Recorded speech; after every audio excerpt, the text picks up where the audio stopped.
Teologia do Pacto. Introdução. O que é a teologia do pacto? Bem, essa é uma grande pergunta, não é? É algo que os cristãos reformados frequentemente discutem, não é mesmo? E ainda assim, parece que nem eles conseguem chegar ao cerne da questão. Há uma boa razão por essa nebulosidade pactual, pois nossa era carece dos ingredientes necessários para cristalizar o conceito de verdadeira aliança, de pacto. Por exemplo, a maioria de nós está bastante contente em simplesmente viver sob o sol. Ou seja, vivemos como seculares, somos seculares. Assim, pode-se dizer que nos falta o ingrediente celestial. Além disso, somos individualistas. Não temos o caldo corporativo para fazer essa sopa pactual. Finalmente, sofremos de um desejo de sermos vagabundos, isto é, de vagar sem rumo, perambular sem propósito ou fim, ou, como dizem os filósofos, sem um telos. Sem esses três ingredientes, céu, laços corporativos e propósito, tentar desenvolver uma teologia do pacto é como tentar construir uma casa sem tijolos. Por quê? Porque a teologia do pacto é o estudo das relações graciosas de Deus com o seu povo. E se você refletir um pouco sobre essa definição, verá por que precisamos desses três ingredientes.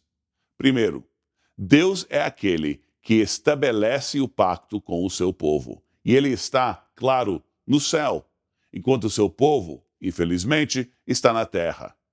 Os pactos de Deus com o homem rompem o firmamento. Eles são misteriosamente de outro mundo e terrenos ao mesmo tempo.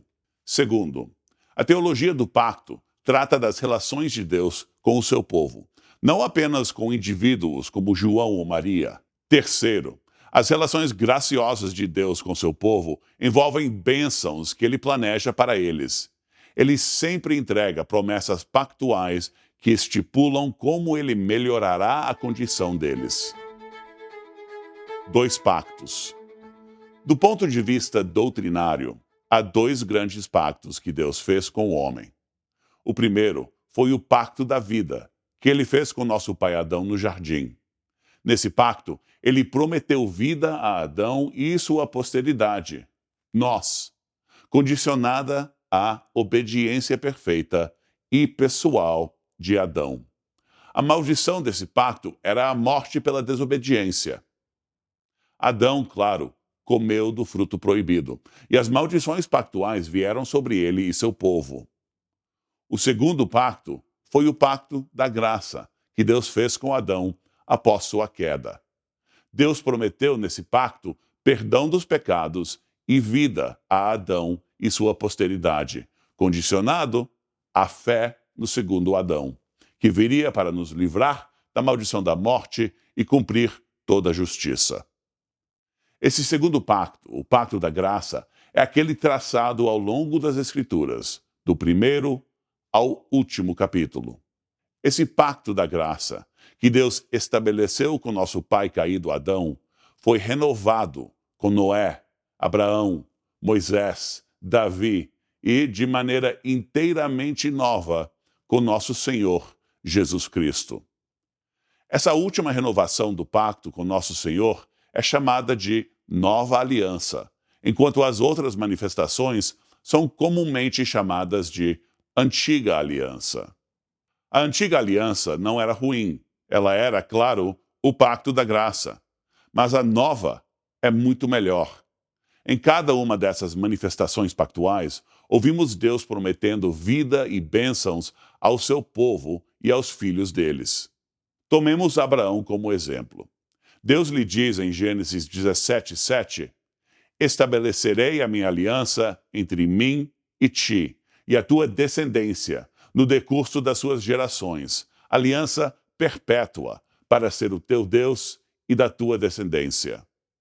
A promessa salvífica é clara: serei o teu Deus. A natureza corporativa da promessa também é evidente. Para ser o teu Deus e da tua descendência. 2 versos depois, descobrimos que o homem tem obrigações pactuais. Disse mais Deus a Abraão: guardarás a minha aliança, tu e a tua descendência no decurso das suas gerações. Isso em Gênesis 17, 9. Assim, Deus faz as promessas pactuais e o homem deve guardar o pacto, o que significa obedecer aos termos do pacto de Deus com fé. Se o homem não guardar o pacto pela fé, ele sofrerá as maldições pactuais em vez das bênçãos pactuais. Deus sempre esteve preocupado em estabelecer seu pacto da graça na terra. Ele sempre garantiu seu pacto na terra com sangue. O primeiro exemplo disso foi Deus vestindo Adão com peles. O sangue esteve envolvido desde o início. Vemos o mesmo quando Deus renova seu pacto ao longo da história. Nos dias de Moisés, por exemplo. Então tomou Moisés aquele sangue e o aspergiu sobre o povo e disse: eis aqui o sangue da aliança que o Senhor fez convosco a respeito de todas estas palavras. Isso em Êxodo, capítulo 24, versículo 8. Intimamente relacionado, Deus Pai sempre acompanhou seu pacto com sinais. As peles foram um sinal nos dias de Adão, o arco-íris nos de Noé, a circuncisão nos de Abraão e, eventualmente, o batismo e a ceia do Senhor na nova aliança. Isso evidencia que o pacto da graça de Deus é assunto público, é um feito público. Sua obra pactual não foi feita em algum canto escuro. Conclusão: qual é o benefício dessa teologia do pacto? Bem, é uma doutrina que dá vida e não nega a simples verdade evangélica de ter um relacionamento pessoal com Deus. Ela não nega essa verdade evangélica, mas a complementa. A teologia do pacto nos lembra que Deus está salvando um povo.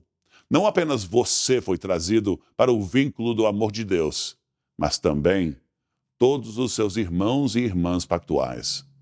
Onde você encontra outro cristão batizado, encontra um companheiro da casa de Deus. O pacto também o orienta corretamente em direção ao céu e à terra. O erro de nossa era é a grande dicotomia entre céu e terra. Os cristãos podem facilmente cair na armadilha de pensar que alternam entre dois reinos separados, operando às vezes em um reino celestial e outras em um reino terreno. Mas o pacto nos lembra que o Deus do céu estabeleceu seu reino celestial na terra. Finalmente, o pacto fornece um telos, ou uma orientação escatológica que dá vida. Deus não apenas fez promessas para nós no aqui e agora, mas jurou uma bênção para nossos filhos e os filhos de nossos filhos, tudo assinado, selado e garantido no sangue de Cristo.